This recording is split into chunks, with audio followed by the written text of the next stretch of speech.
어느 봄날 소녀는 울었다. 봄이었습니다.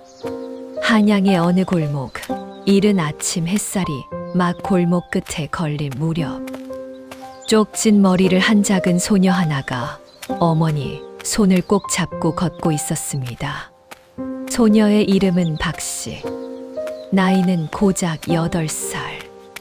어머니는 아무 말이 없었습니다. 그냥 손만 꼭 잡았습니다. 그 손이 얼마나 따뜻했는지 소녀는 평생 기억했을 겁니다. 목적지에 도착했습니다. 경복궁의 한 문. 어머니가 소녀를 문 앞에 세웠습니다. 그리고 돌아섰습니다. 소녀는 그날 그 문을 넘었습니다. 그리고 그것이 어머니와의 마지막이었습니다. 자, 잠깐. 여러분, 오늘 저는 이 소녀의 이야기를 끝까지 해드릴 겁니다. 이 소녀가 자라서 무엇이 됐냐고요. 조선시대 최고 연봉, 현재 가치 기준 월 980만 원을 받는 여성 고위 공무원. 그것도 모자라서 부동산을 직접 사고 팔고 노비를 거느리고 사채업까지 한 여성. 그리고 그 묘비가 400년이 지난 지금도 서울 한복판 아파트 숲속에 조용히 서 있습니다. 조선의 궁녀, 그 아무도 제대로 몰랐던 이야기 지금 시작합니다. 궁녀란 무엇인가? 드라마 속 엑스트라 천만에요. 자, 질문 하나 드리겠습니다. 조선시대의 여성이 공무원이 될 수 있었을까요? 대부분 이렇게 생각하시죠. 당연히 안 됐겠지. 조선이 얼마나 보수적인 나라인데. 틀렸습니다. 조선에는 여성 전용 관료 제도가 있었습니다. 이름하여 내명부 제도. 왕비 아래로 후궁들, 그리고 궁녀들, 이들 모두가 국가에서 정식 품계를 받고 월급을 받는 엄연한 여성 관료였습니다. 드라마에서 보면 궁녀들이 왕비 뒤에서 그냥 조용히 서 있잖아요. 배경 역할이요. 그게 아닙니다. 궁녀의 공식 명칭은 궁관 또는 나인. 최고 직책은 정오품 상궁이었습니다. 정오품이 어느 정도냐고요? 오늘날로 치면 중앙부처 과장급, 5급 사무관입니다. 한 세대에 약 50만 600명의 궁녀가 궁궐 안에 있었고, 이들은 크게 7부서로 나뉘어 각자의 전문 영역을 담당했습니다. 왕과 왕비의 최측근, 비서실 역할을 하는 지밀, 왕실 의상 제작팀 침방, 조선 최고 자수장인들의 수방, 왕의 세면 목욕 담당 세수관, 왕실 디저트 전문 셰프들의 생과방, 수라상을 올리는 소주방, 그리고 왕실 런드리 세답바. 지금으로 치면 청와대 안의 비서실, 의상실, 공예팀, 주방, 세탁팀이 다 따로 있는 셈입니다. 각각이 독립된 전문 직종이었습니다. 지옥의 수습 기간 15년. 다시 8살 박씨 소녀로 돌아가겠습니다. 국문을 넘은 소녀를 처음 부르는 호칭이 있었습니다. 생각씨. 아직 생각이 채 여물지 않은 아이라는 뜻입니다. 귀엽죠? 이름만요. 현실은 달랐습니다. 매일 새벽 4시에 일어납니다. 아직 사방이 캄캄합니다. 선배 상궁 처소 청소부터 시작입니다. 그 다음은 예법 교육. 걸음걸이부터 다시 배웁니다. 발을 얼마나 들어야 하는지, 치마가 얼마나 흔들려야 하는지, 눈을 어디에 둬야 하는지. 말씨도 배웁니다. 왕 앞에서 쓰는 말, 상궁 앞에서 쓰는 말, 다른 나인과 쓰는 말이 다 달랐습니다. 바느질, 한글 읽기 쓰기, 음식 내오는 법, 상 차리는 법. 실수하면 매를 맞았습니다. 꾸지람은 일상이었습니다. 그런데 이 수습 기간이 얼마나 되는지 아세요? 15년입니다. 15년. 15해. 8살에 들어와서 23이 될 때까지. 오늘날로 치면 초등학교 2학년부터 사회초년생 나이까지 한 직장에서 수습으로만 일하는 겁니다. 그 15년이 지나야 계례를 치릅니다. 머리에 비녀를 꽂고 정식 나인으로 인정받는 성인식이죠. 그 순간의 감격이 어땠을지 상상이 가세요. 15년을 버텨온 23세 여인이 처음으로 자기 이름이 적힌 품계첩을 두 손으로 받아드는 그 순간을. 박 씨도 그렇게 나인이 되었습니다. 그리고 그때부터 진짜 이야기가 시작됩니다. 월급 공개합니다. 쌀, 콩, 붓거. 나인이 된 첫날 박 씨에게 첫 월급이 나왔습니다. 쌀 4말, 콩 1말 5돼, 붓거 13마리. 현재 가치로 환산하면 약 15만 원. 뭔가 실망스러우신가요? 15년을 버텼더니 고작 붓거 13마리? 잠깐만요. 속단하시면 안 됩니다. 여기에 함정이 있습니다. 궁녀들은 월급 말고도 먹고 자고 입는 것이 전부 무료였습니다. 쌀은 왕실 제공, 의복은 계절마다 지급, 숙소는 당연히 무료. 오늘날로 치면 기숙사, 식사, 유니폼, 의료가 전부 공짜인 직장입니다. 지출이 거의 없습니다. 월급의 대부분이 고스란히 저축됩니다. 그런데 이것도 초임 때 이야기입니다. 승진하면 어떻게 됐을까요? 제조상공의 월급을 현재 가치로 환산하면 최고 월 980만 원. 2026년 대한민국 직장인 평균 월급의 몇 배에 해당하는 금액입니다. 여기에 왕실 경사 때마다 비단, 고급 의복 등 특별 하사품까지 쏟아졌습니다. 왕생일, 왕세자 책봉, 왕비 가래 조선 왕실의 경사는 꽤 자주 있었습니다. 자, 그렇다면 이 돈을 40년, 50년 모으면 얼마가 될까요? 박 씨 상공이 그 답을 보여줍니다. 조선 최초의 부동산 투자자 상공 박 씨. 박 씨는 어느 날 중요한 결심을 합니다. 나는 이 돈을 그냥 묵혀두지 않겠다. 그녀가 선택한 방법은 부동산 투자였습니다. 당시 한양에서는 토지와 가옥 매매가 활발했습니다. 박 씨는 수십 년간 모은 월급과 하사품으로 한양 안팎의 땅을 조금씩 사들이기 시작했습니다. 매매 계약을 쓰고 한성부에 제출해 국가 공증까지 받았습니다. 그런데 여기서 놀라운 점이 있습니다. 그 계약서에 적힌 이름이 박 씨 본인의 이름이었습니다. 조선시대 양반과 여성은 재산을 남편이나 아들 명의로 관리해야 했습니다. 자기 이름으로 계약서를 쓰는 것 자체가 불가능했죠. 그러나 궁녀는 달랐습니다. 궁녀는 결혼을 할 수 없는 독신 여성이었기 때문에 법적으로 스스로가 주체가 될 수 있었습니다. 아이러니하게도 결혼을 못한다는 제약이 오히려 조선에서 가장 독립적인 여성 경제 주체로 만들어준 겁니다. 그리고 그 증거가 400년 후 발견됩니다. 2009년 서울 노원구 초안산 학술 조사. 연구팀이 조선시대 상공 묘역을 발굴하다가 놀라운 것을 찾습니다.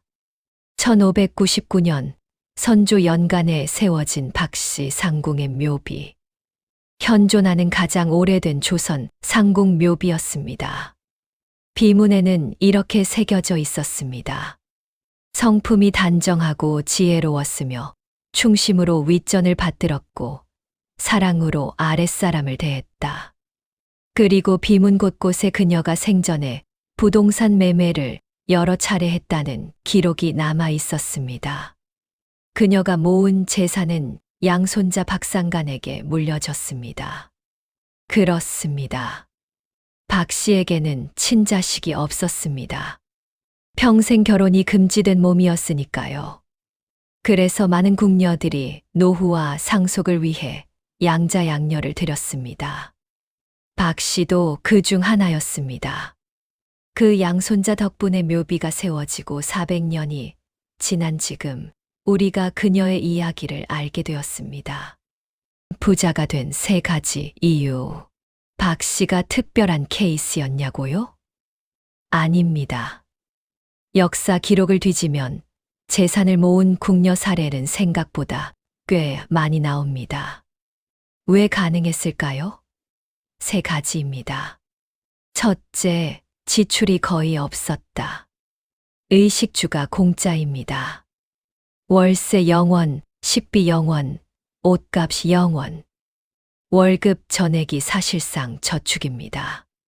이 구조 자체가 이미 엄청난 재테크입니다. 둘째, 근속 기간이 비정상적으로 길었다. 8살에 입궁해서 67까지 일했습니다. 40년, 50년 같은 직장. 승진하면서 월급이 오르고 그게 수십 년간 쌓입니다. 복리의 마법이 작동합니다. 셋째, 법적 재산권이 있었다.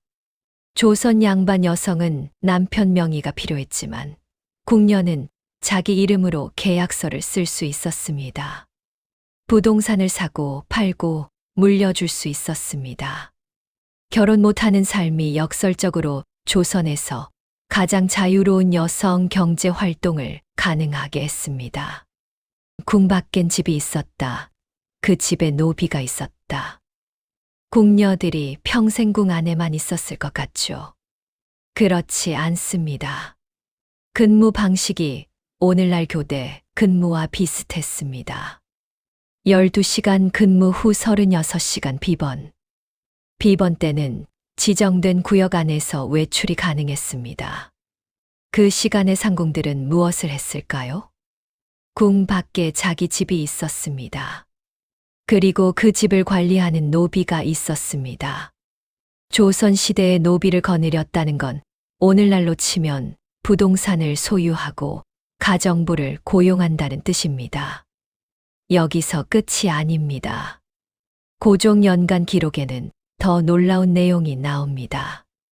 궁녀들이 사채업을 했습니다. 궁궐에 드나드는 상인들에게 자기 여유 자금을 빌려주고 이자를 받은 겁니다.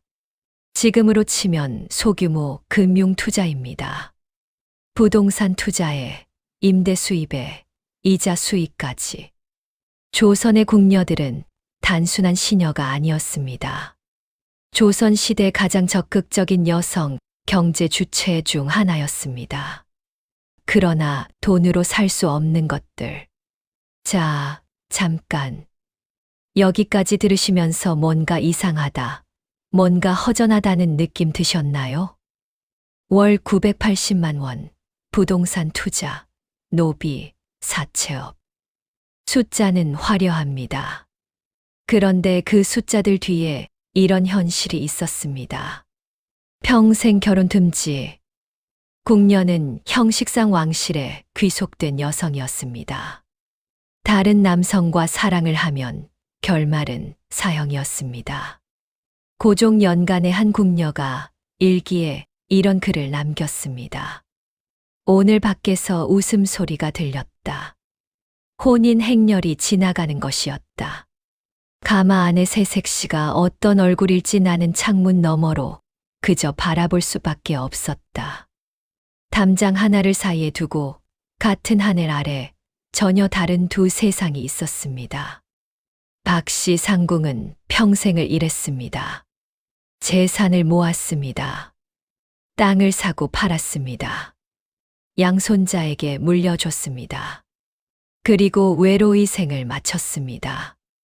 그녀의 묘비에는 가족의 이름 대신 자신이 모신 왕의 이름이 새겨져 있었습니다. 충심으로 윗전을 받들었다. 그것이 그녀가 남긴 마지막 말이었습니다. 궁을 나온 여인들. 궁녀들은 모시던 왕족이 세상을 떠나거나 건강이 나빠지거나 오랜 공을 세워 은퇴를 허락받으면 궁을 나왔습니다. 퇴궁 후 삶은 세 갈래였습니다. 첫째, 가족에게 돌아갔습니다. 그러나 수십 년이 지나 부모는 이미 세상을 떠났고 형제들도 각자의 삶을 살고 있었습니다.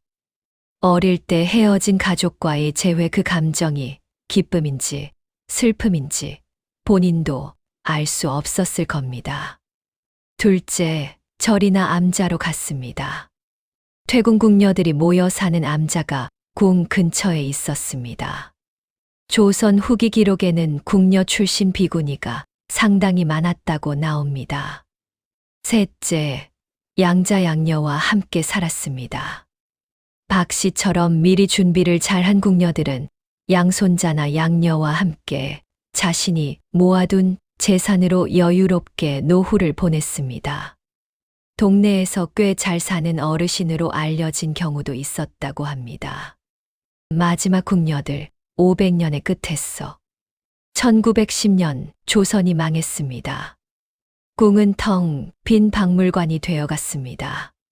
그 안에 떠나지 못한 궁녀들이 있었습니다. 마지막 황후를 모셨던 궁녀들은 왕조가 사라진 후에도 창덕궁 낙선제에 남았습니다. 그중 끝까지 살아남은 3명, 김명길, 박창복, 그리고 성오겸 상궁.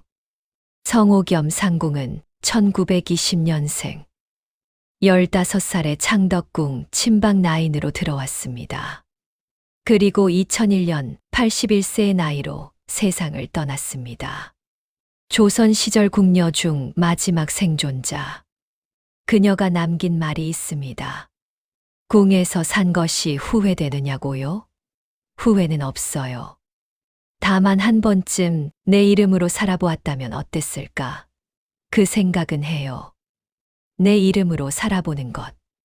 그것이 500년 궁녀들이 끝내 갖지 못했던 단 하나였습니다. 그녀들이 남긴 것. 오늘 저는 여러분께 궁녀의 재테크 이야기를 한다고 했습니다. 그런데 이야기를 다 하고 나니 사실 돈 이야기가 아니었습니다. 박씨 상궁은 땅을 샀습니다. 재산을 모았습니다. 그러나 그 모든 것 위에 그녀가 가장 원했던 것은 무엇이었을까요? 어머니 손을 잡고 걷던 그 봄날 아침으로 돌아가는 것이었을까요? 아니면 딱 한 번 자기 이름으로 자기 가족과 함께 밥 한 끼를 먹어보는 것이었을까요? 서울 노원구 초안산에 가시면 지금도 볼 수 있습니다. 아파트 숲 사이 야트막한 산중턱에 조용히 서 있는 비석 하나.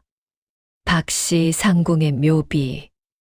1599년에 세워져 400년이 훌쩍 넘은 지금도 그 자리를 지키고 있습니다. 누가 찾아오지 않아도, 누가 알아주지 않아도 묵묵히 그 자리에 마치 그녀의 일생처럼. 오늘도 끝까지 함께 해주셔서 감사합니다. 이 이야기가 마음 한켠에 오래 남으신다면 그것으로 충분합니다. 구독과 좋아요는 이런 이야기를 더 많이 전할 수 있는 힘이 됩니다. 다음 영상에서 만납시다.